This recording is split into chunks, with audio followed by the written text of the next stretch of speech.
میرا مفتی صاحب سے ایک سوال ہے کہ جمعے کے دن جو نماز کا ٹائم ہوتا ہے اس میں جو خطبہ ہے اس میں کاروبار کرنا کیسا ہے؟ اس خطبے کے دوران مطلب ہم کوئی خرید و فروخت کر سکتے ہیں تو اس کی ہے اجازت یا کیا ہے؟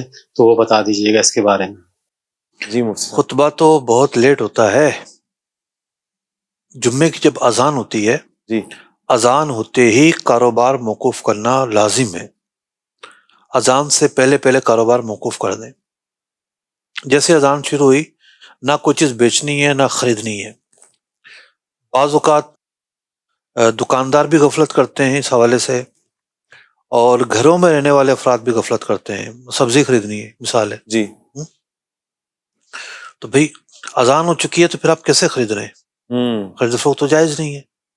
تو یوں قرآن پاک نے جب یہ فرما دیا کہ جمعے کی جب اذان ہو تو تجارت چھوڑ دو، بیچ چھوڑ دو، تو ہم پر یہ لازم ہے کہ ہم جمعے کی اذان کے بعد خرید و فروخت نہ کریں جب تک نماز نہ ہو جائے، اس وقت تک یہ پابندی ضروری ہے، اس پر عمل کرنا ہے۔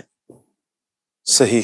جی تو مدنی چینل کے ناظرین، آپ نے سنا کہ جب اذان ہو جائے تو اذان کے بعد ہم اذان سے ہی ہم اپنے کاروبار کو بند کر دیں۔ مفتی صاحب یہ کہیں شبہ نہ ہو جائے کہ اس اذان سے کیا، چونکہ جمعے والے دن 2 اذانیں ہوتی ہیں، پہلی اذان ہے یہ دوسری اذان ہے، تو پہلی اذان سے ہی ممانعت ہے۔ جی پہلی اذان جیسے ہی ہمارے ہاں ہو تو پہلی اذان سے ہی اپنے کاروبار بند کر دیے جائیں اور پھر نماز کی طرف آگے بڑھیں۔